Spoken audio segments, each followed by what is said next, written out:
Hello student, आपका science think academy में स्वागत है। आज का हमारा विषय है कक्षा 12 जीव विज्ञान। जीव विज्ञान से संबंधित आज सभी लेसन से एक मैराथन क्लास लेके आए हैं, जिसमें हर चैप्टर से क्वेश्चन यहाँ दिए गए हैं। जो वन लाइनर क्वेश्चन है, इसमें से वन लाइनर क्वेश्चन और बहुविकल्पी क्वेश्चन बनेंगे, जो एग्ज़ाम के लिहाज से बहुत महत्वपूर्ण है। अगर आप इसको पूरा देख लेते हैं तो जो भी 8-10 नंबर क्वेश्चन है वो कहीं जाएगा नहीं, सब इसी में से पूछे जाएंगे। तो हम शुरुआत करते हैं। उसके पहले अगर चैनल पे नए हों तो चैनल को सब्सक्राइब कर लीजिए और बेल आइकन को ऑन कर दीजिए, ताकि सारी नोटिफिकेशन आपको मिल सके। तो चलिए, पहला जो चैप्टर का नाम है पुष्पी पादपों में लैंगिक जनन। तो इसमें जो पहला क्वेश्चन है कि पुष्प के नर जनन अंग का प्रतिनिधित्व कौन करता है, तो पुमंग करते हैं। अगला, आवृत बीजी पौधों में नर जननांग क्या होता है, तो ये पुंकेसर होते हैं। देखिए 2022 में 2019 में ये सब पूछे गए हैं।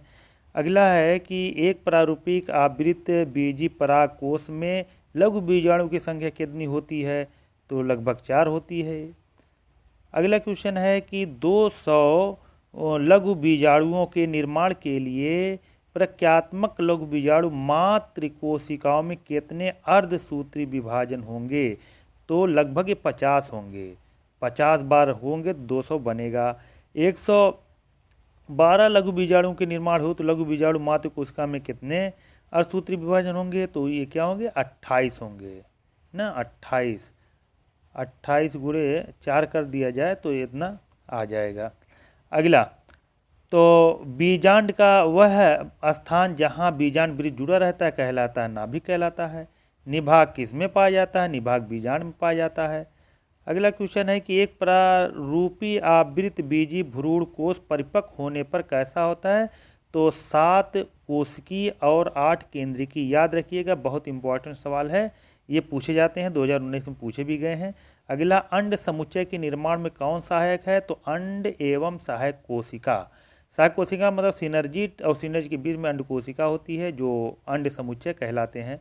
अगला है कि कौन सी कोशिका सभी प्रकार की भ्रूण कोष में पाई जाती है, तो अंड कोशिका जो है सभी प्रकार की भ्रूण कोष में पाई जाती है।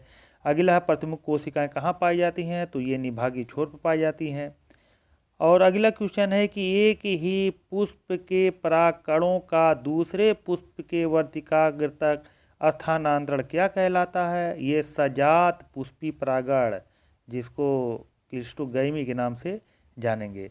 अगला है साल्विया में किसके द्वारा परागण होता है, तो ये कीटों द्वारा परागण होता है। किस पौधे में जल परागण होता है, तो वैलेसनेरिया जो है जल परागित पौधे हैं, ये जली पौधे हैं ना। कभी कभी पूछ लेता है किसी जली पौधे का नाम बताओ, तो आप बताओ देखो वैलेसनेरिया या हाइड्रा। और किन पादपों में दोहरा निषेचन होता है, तो आवृत बीजी पादपों में दोहरा निषेचन होता है। भारतीय भ्रूण विज्ञान का पिता किसे कहा जाता है, याद रखिएगा, इंपॉर्टेंट सवाल है, 2022 में पूछे गए हैं। ये पी महेश्वरी या प्रोफेसर पंचानन महेश्वरी को कहा जाता है। अगला है कि घास परिवार में बीजपत्र को क्या कहते हैं, तो प्रशल्क कहते हैं, 2023 में पूछे गए हैं। अगला क्वेश्चन है कि आवृत बीजी पौधे का भ्रूण कोष कैसा होता है, तो ये कैसे होते हैं, त्रिगुणित होते हैं, त्रिगुणित होते हैं। और अगला है कि आवृत बीजी पौधों में भ्रूण कोष में गुणसूत्रों की संख्या कितनी होती है, तो वो भी त्रिगुणित होती है, क्योंकि एक बार अंड से निषेचन होता है, एक बार डबल न्यूक्लियाइस होता है। अंड जो है पहले से एन है, डबल न्यूक्लियाई जो है ये 2n पहले से है, तो तीनों जोड़ दिया 3n हो जाएंगे, इसलिए इसको 3x कहा गया। अगला क्वेश्चन है परिभ्रूण पोष या पेरिस्पर्म किसका अवशेष है, तो बीजांड काय का अवशेष है। कौन सा फल एक कूट असत फल है, जो 22-23 में पूछे गए। ये सेब को कूट फल या असत फल के नाम से जाना जाता है। इस तरह के सवाल एक जरूर पूछे जाएंगे, आप इसको देख लीजिएगा। अगला क्वेश्चन, अब मानव जनन से संबंधित कुछ क्वेश्चन दिए गए हैं, इसको भी आप देख लीजिए। टेस्टोस्टेरोन हार्मोन का स्रावण किन कोशिकाओं द्वारा होता है, तो लीडिंग कोशिकाओं द्वारा होता है, जो बीसड़ में पाए जाते हैं। और एस्ट्रोजन किन कोशिकाओं द्वारा स्रावित होता है, तो ये भी लीडिंग कोशिकाओं द्वारा होता है, 2020 में पाए जाते हैं। कार्पस ल्यूटियम कहाँ स्थित होता है, तो कार्पस ल्यूटियम जो है अंडाशय में स्थित होते हैं। अगला, स्त्री में अंडोत्सर्ग के बाद ग्रेफियन पुटिका के फट जाने पर कौन सी संरचना बनती है, तो कार्पस ल्यूटियम बनती है। याद रखिएगा, सब इंपॉर्टेंट सवाल है। अगला क्वेश्चन कि अंतः स्तर या एंडोमेट्रियम किससे संबंधित है? तो गर्भाशय से संबंधित है। योनि द्वारा कौन सी ग्रंथि योनि के द्वार पर कौन सी ग्रंथि है? तो बर्थोलिन। याद रखिएगा, बर्थोलिन ग्रंथि पाई जाती है। स्त्रियों में आवर्त चक्र असामान्यता कितने दिनों का होता है? लगभग 28 दिनों का, 29 दिन कह सकते हैं। ये 2023 में पूछे गए हैं। अगला विदिलन। विदिलन में क्लीवेज होता है। विदिलन के अंत में निर्मित कोशिकाओं का गोल ठोस भ्रूण क्या कहलाता है? उसको तूतक कहते हैं। क्या कहते हैं? तूतक कहते हैं। अगला, भ्रूण का रोपण कहाँ होता है? तो गर्भाशय में होता है। अगला क्वेश्चन है कि स्त्री में अंतःरोपण के समय भ्रूण किस अवस्था में होता है? तो ब्लास्टुला अवस्था में होता है। प्रसव के समय गर्भाशय में संकुचन को कौन सा हार्मोन प्रेरित करता है? तो ऑक्सीटोसिन हार्मोन प्रेरित करता है। अब अगला पार्ट है मानव यौन से संबंधित कुछ सवाल पूछे गए हैं। तो पहला है कि कापट्टी का अवरुद्ध करता है। कापट्टी क्या अवरुद्ध करता है? तो भ्रूण का गर्भाशय भित्ति में रोपण ये अवरुद्ध कर देता है। फिर भारत में परिवार नियोजन कार्यक्रम कब प्रारंभ हुआ था? ये सन 1951 में प्रारंभ हुआ था। अगला है वैक्सेक्टोमी किससे संबंधित है? तो वैक्सेक्टोमी जो है पुरुष नसबंदी से संबंधित है। एमटीपी का पूरा नाम क्या है? तो MTP medical termination of pregnancy. IVF तकनीक क्या नाम है? आईवीएफ तकनीक क्या है? तो ये प्रेग्नेंसी तकनीक होती है। अब अगला चैप्टर वंशागति और विविधता, ये भी इम्पोर्टेंट चैप्टर है। वीडियो पसंद आ रही तो इसको लाइक शेयर अवश्य करिए। फिर अगला है कि जीव विज्ञान की किस शाखा के अंतर्गत आनुवंशिकता एवं विविधता का अध्ययन किया जाता है? तो आनुवंशिकी मतलब जेनेटिक्स के अंदर किए जाते हैं। अगला क्वेश्चन, प्रभाविता एवं पृथक्करण के नियमों का प्रतिपादन किसने किया? आसान क्वेश्चन है, तो मेंडल ने किया था। मेंडल के द्विसंकर संकरण या फिनोटिपिक अनुपात क्या है? तो 9:3:3:3:1। ये 2023 में पूछे गए हैं।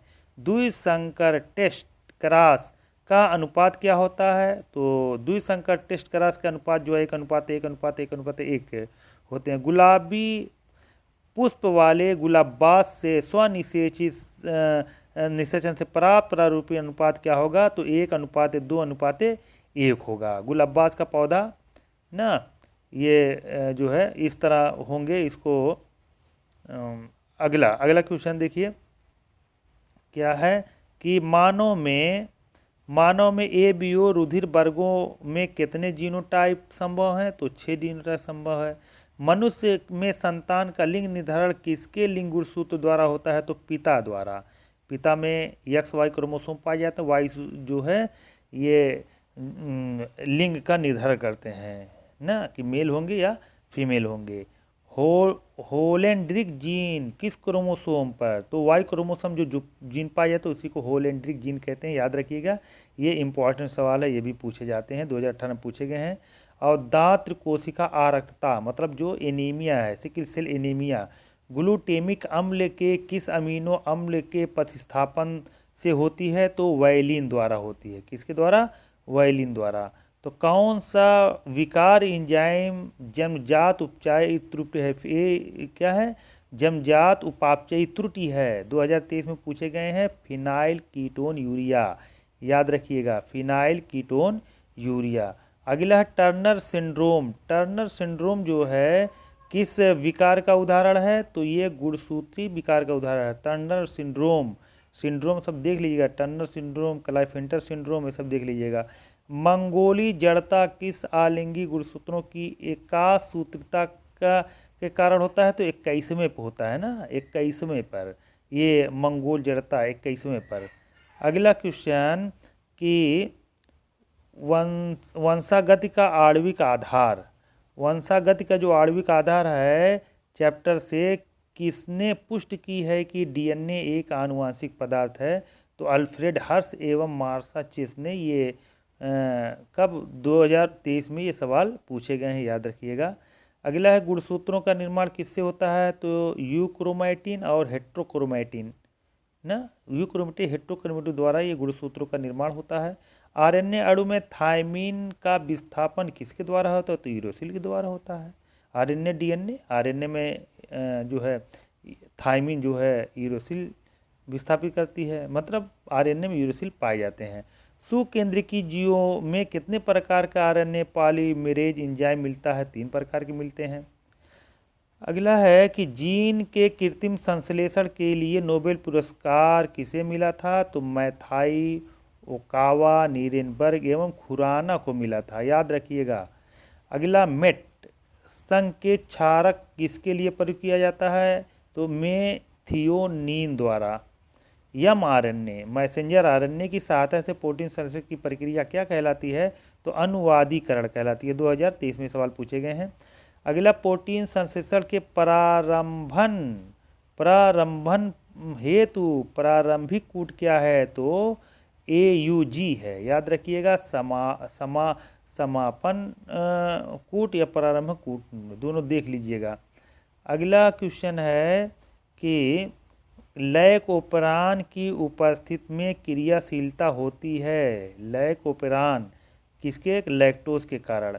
लैकोपेरान द्वारा जीन प्रकटन का नियमन किन जीवों में होता है? तो जीवाणुओं में होता है। लैकोपेरान में रिप्रेसर प्रोटीन किससे जुड़ा रहता है? प्रचालक से जुड़ा रहता है। और किस जीव में गुणसूत्रों के एक सेट पर उपस्थित कुल डीएनए क्या कहलाता है? जीनोम कहलाता है। अगला है भारत में डीएनए फिंगरप्रिंट तकनीक का प्रारंभ कब हुआ था? याद रखिएगा, ये हुए थे डॉक्टर लालजी सिंह व डॉक्टर वीवी के कश्यप। ये लालजी जौनपुर के रहने वाले हैं और ये डीएनए फिंगरप्रिंट की तकनीक की प्रारंभ किए थे, याद रखिएगा। अब अगला चैप्टर है विकास, और ये चैप्टर वाइज हमने चैनल पे लेसन वाइज रिवीजन डाल दिया है, जिसमें कुछ महत्वपूर्ण बहुविकल्पी और प्लस लॉन्ग और शॉर्ट क्वेश्चन दिए गए हैं। आप लोग उस वीडियो को ज़रूर देखिए। अगर उसको देख लेते हैं उसमें से क्वेश्चन आएंगे, हर हाल में आएंगे। हमने इंपॉर्टेंट क्वेश्चन सब दे दिया, सब चैनल पे मौजूद है। आप जाइएगा वीडियो में सब आपको मिल जाएगी। ठीक, तो चलिए अगला क्वेश्चन है कि ब्रह्मांड की उत्पत्ति से संबंधित बिग बैंग परिकल्पना किसने प्रस्तुत किया? तो कांट एवं लाप्लास ने, याद रखिएगा। 2018 में पूछे गए हैं। अगला क्वेश्चन है कि जैव रासायनिक रूप से उत्पन्न होने वाले संदर्भ में किसने प्रथम प्रयोग किए थे? तो मिलर एवं यूरे ने किए थे। मिलर के प्रयोग में हाइड्रोजन, अमोनिया, मीथेन के अनुपात, याद रखिएगा, ये भी इम्पॉर्टेंट है, 2:1:2 के अनुपात में रखे गए थे।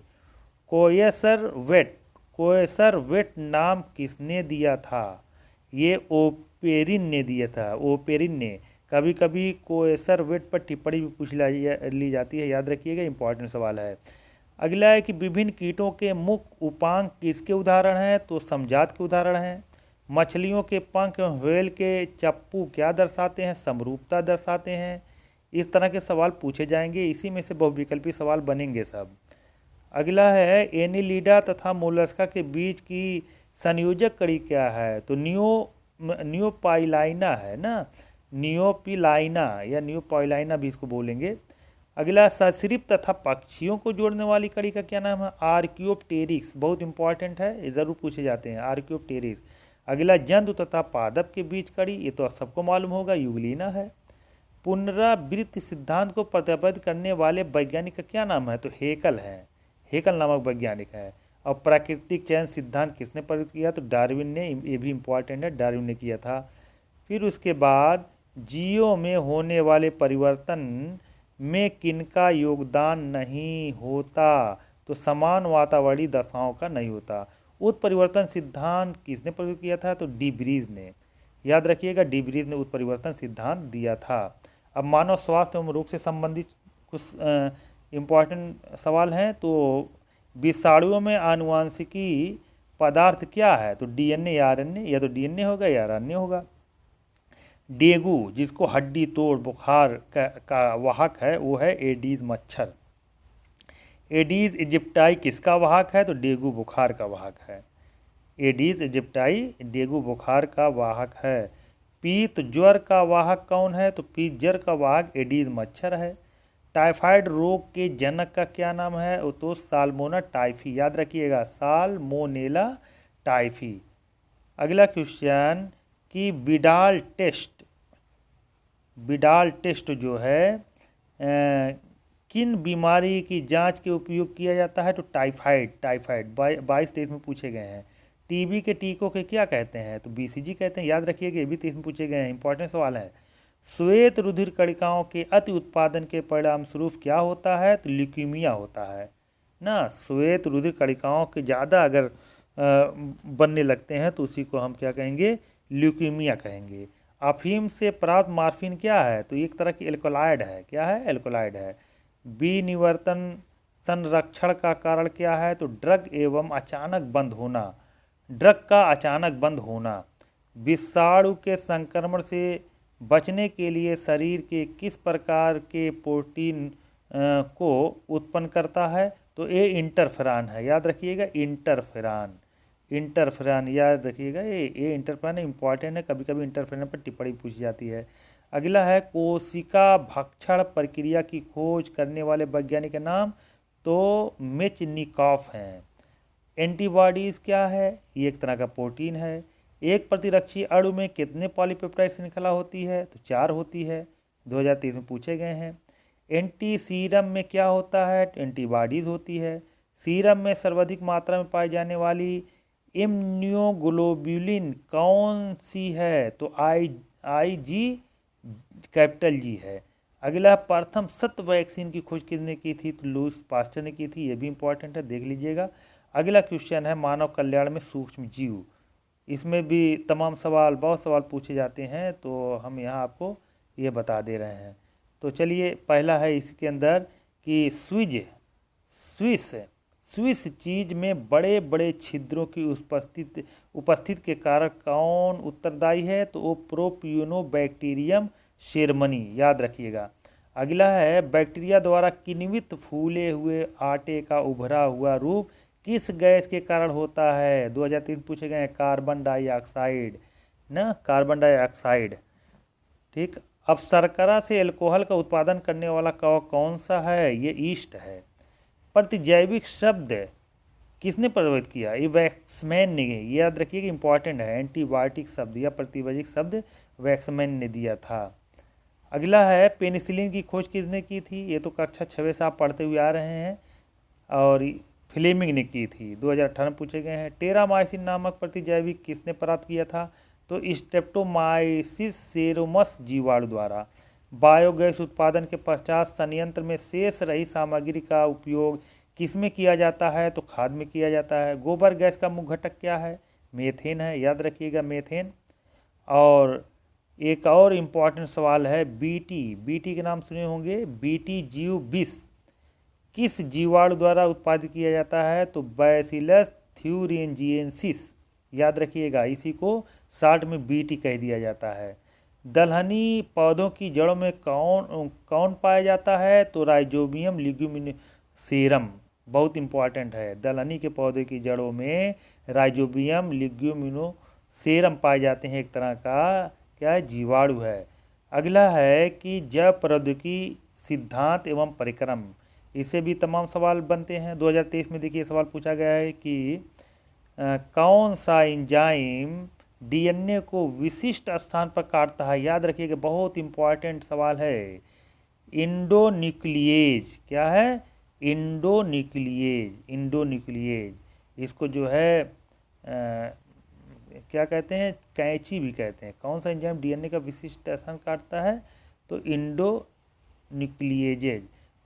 कौन डीएनए की रासायनिक चाकू है? देखिए आ गया डीएनए कौन, तो इसको रिस्ट्रिक्शन इंडोन्यूक्लिएज कहेंगे, रिस्ट्रिक्शन इंडोन्यूक्लिएज।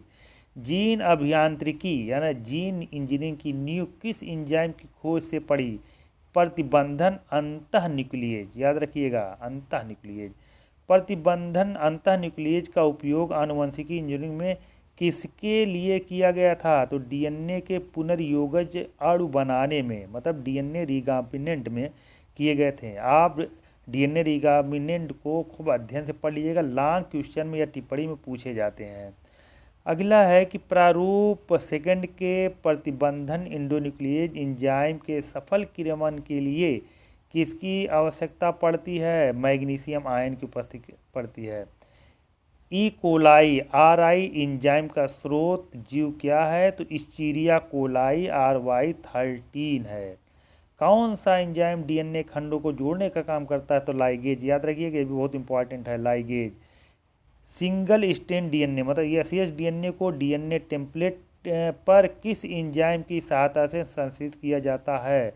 तो DNA पॉलीमरेज की सहायता से संश्लेषित किए जाते हैं। अगला क्वेश्चन है कि आनुवांशिकी अभियांत्रिकी में दो बहुत उपयोगी सूक्ष्मजीव कौन से हैं? आनुवांशिकी अभियांत्रिकी में दो बहुत उपयोगी सूक्ष्मजीव कौन से हैं? तो इस्चीरिया कोलाई है और पूछ युक्त जीवाणु भोजी है, जिसको हम बैक्टीरिया भोज के नाम से जानेंगे। जंतु कोशिकाओं में क्लोनिंग के लिए उपयुक्त संवाहक कौन सा है? तो PBr 322। याद रखिएगा, इंपॉर्टेंट है। पुनर्योगज DNA तकनीक में DNA खंडों का उनके आकार के अनुसार पृथक्करण किस विधि द्वारा किया जाता है? तो जैल इलेक्ट्रोफोरेसिस द्वारा किया जाता है, जैल इलेक्ट्रोफोरेसिस। याद रखिएगा। एक जीव से दूसरे जीव में जीवाणु भोजी द्वारा DNA का स्थानांतरण क्या कहलाता है? तो पारगमन कहलाता है। क्या कहलाता है? पारगमन। अगला चैप्टर है जैव प्रौद्योगिकी एवं उनके उपयोग। तो इसमें ट्रांसजेनिक पादप के निर्माण हेतु किस जीवाणु में TI प्लाज्मिड में विशिष्ट जीन को पुनः स्थापित करते हैं? तो एग्रोबैक्टीरियम ट्यूमीफेसियंस। अगला, जो द्विबीजपत्री फसलों को आनुवंशिकी रूपांतरित बनाने के लिए जीन स्थानांतरण की किस विधि का उपयोग करते हैं? तो प्लाज्मिड का TI प्लाज्मिड का उपयोग करते हैं ना। अगला है बीटी कपास किस प्रकार का पादप है? ये पारजीनी है। याद रखिएगा। बीटी फसलों के उत्पादन में कौन भाग लेता है? तो जीवाणु भाग लेते हैं ना, बीटी ना। बैसिलस थ्यूरिजिनेंसिस, जीवाणु बैसिलस थ्यूरिजिनेंसिस में उपस्थित किस जीन के प्रभुत्व से पादपों में कीट प्रतिरोधकता का विकास होता है? तो CRY जीन द्वारा। बीटी कपास में कीटनाशक के रूप में क्या प्रयोग किया जाता है? तो प्रोटीन प्रयोग किया जाता है। अगला क्वेश्चन है कि फ्लेवर सेवर किसकी GM फसलें हैं? तो टमाटर की हैं। गोल्डन राइस की क्या विशेषता है? बी कैरोटीन की अधिकता, बीटा कैरोटीन की अधिकता पाई जाती है गोल्डन राइस में। कौन सी तकनीक के उपयोग के कारण फसलों के बीजों को दोबारा नहीं उगाया जा सकता? टर्मिनेटर तकनीक के द्वारा। एडवर्ड शेफर ने किस हार्मोन की खोज की थी? तो इंसुलिन की। याद रखिएगा, ये भी इंपॉर्टेंट है। इंसुलिन की खोज किसने की? एडवर्ड शेफर ने की थी।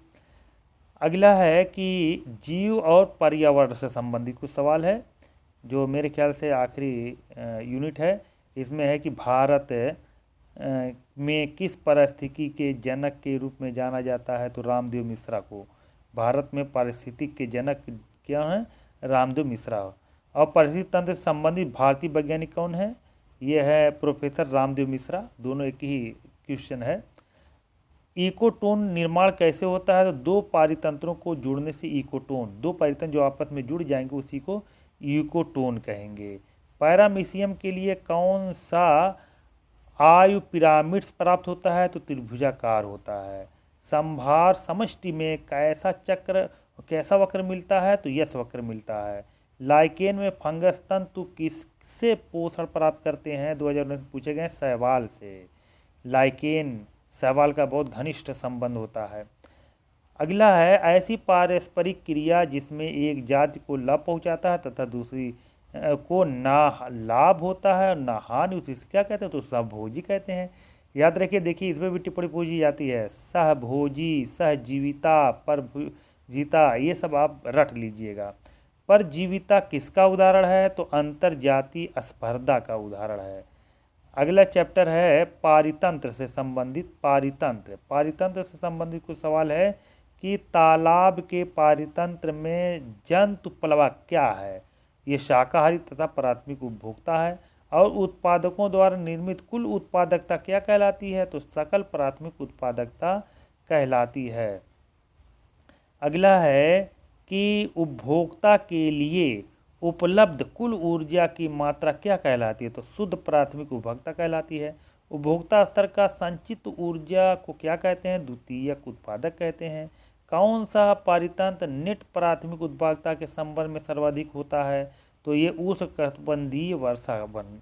खाद्य श्रृंखला की आधारभूत इकाई कौन सी है? तो उत्पादक है। परभक्षी खाद्य श्रृंखला में शाकाहारी जीव कौन से पोषी स्तर के होते हैं? तो जो ये होते हैं ये द्वितीयक पोषी स्तर के होते हैं, द्वितीयक। अगला क्वेश्चन है कि पादप, हिरण, शेर किस प्रकार की खाद्य श्रृंखला? ये परभक्षी है।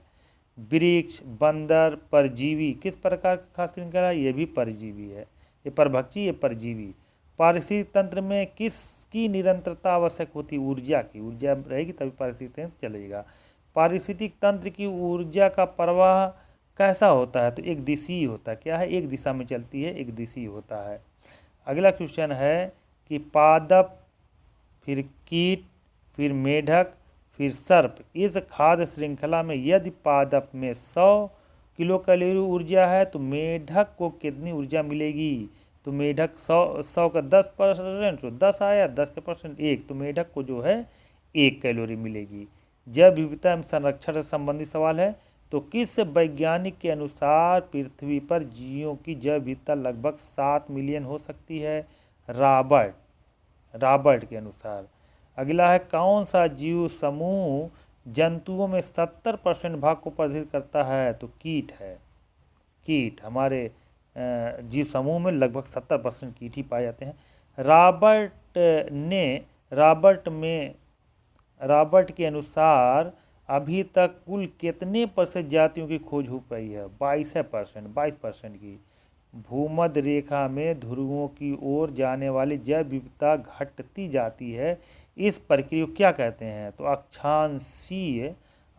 अक्षांशीय प्रवणता कहते हैं।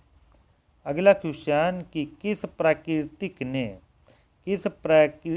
प्रकृतिविद ने अपने प्रयोगों द्वारा सिद्ध किया कि किसी क्षेत्र में जातियों की संख्या जितनी अधिक होगी उनकी उत्पादकता भी उतनी ही अधिक होगी। तो ये टिलमैन ने कहा था। अगला, स्वादिष्ट मांस की प्राप्ति हेतु मनुष्य द्वारा किस पक्षी का व्यापक वध है? तो डोडो द्वारा है। वध किया गया है जिससे यह प्रजाति विलुप्त हो गई, वो डोडो है, डोडो। सुंदरबन राष्ट्रीय उद्यान कहाँ है? ये पश्चिमी बंगाल में है, याद रखिएगा। और दुधवा राष्ट्रीय पार्क, ये भी इम्पोर्टेंट है। दुधवा राष्ट्रीय पार्क कहाँ है? ये जो है उत्तर प्रदेश में है। कहाँ है? उत्तर प्रदेश में है। अगला है काजीरंगा, याद रखिएगा। काजीरंगा राष्ट्रीय उद्यान भारत के किस क्षेत्र में है? तो असम में है। एशियाई शेरों के लिए एकमात्र प्राकृतिकवास गिर राष्ट्रीय उद्यान कहाँ है? गुजरात। गुजरात से गिर, गा है गुजरात। और जीवमंडल आरक्षित क्षेत्र के किस भाग में सीमित मानवीय क्रियाओं की अनुमति होती है? तो प्रतिरोधक क्षेत्र की। नंदा देवी जयमंडल आरक्षित क्षेत्र किस राज्य में स्थित है? तो उत्तराखंड में है। अगला क्वेश्चन है कि भारत का राष्ट्रीय पशु कौन सा है? तो बाघ है। क्या है? बाघ है। घड़ियाल पुनर्वास केंद्र कुकरैल कहाँ स्थित है? लखनऊ में, याद रखिएगा। लखनऊ में 2022 में सवाल पूछे गए हैं। घड़ियाल पुनर्वास केंद्र कुकरैल कहाँ स्थित है? लखनऊ में। विश्व पर्यावरण दिवस के मनाया जाता है 5 जून को। वेरी मोस्ट इम्पॉर्टेंट, 5 जून को ये मनाए जाते हैं। इस तरह से यहाँ पे पूरे चैप्टर से जो इम्पोर्टेंट क्वेश्चन है यहाँ पे आपको सब दे दिए गए हैं। अगर आप ये 2-3 बार इसको देख लेते हैं तो 8 से 10 नंबर इसमें से आराम से फंस सकता है। 1 नंबर मिला के, बहुविकल्पी मिला के, लांग में भी उसी में 1 नंबर पूछ लिए जाते हैं। तो अगर ये सब आप पढ़ लेते हैं, 2-3 बार इसको देख लेते हैं, तो आपको इसमें से 10 से 12 नंबर लाने से कोई रोक ही नहीं सकता है। तो अगर वीडियो पसंद आई हो तो इसको लाइक शेयर करिए और बेल आइकन को दबा दीजिए ताकि सारी नोटिफिकेशन आपको मिल सके। आपको मालूम है कि सब्सक्राइब करने से कोई पैसा कटता नहीं है। आप सब्सक्राइब करोगे तो हमको मोटिवेशन मिलेगा, लोग जुड़ेंगे एक दूसरे से और हम अच्छी अच्छी चीज़ें आपको बता सकेंगे। इस वजह से साइंस थिंक एकेडमी पे जाके इसको सब्सक्राइब अवश्य कर लें। चलिए इसी तरह से और सब्जेक्ट की हम वीडियो लाते रहेंगे और इसी के साथ थैंक यू।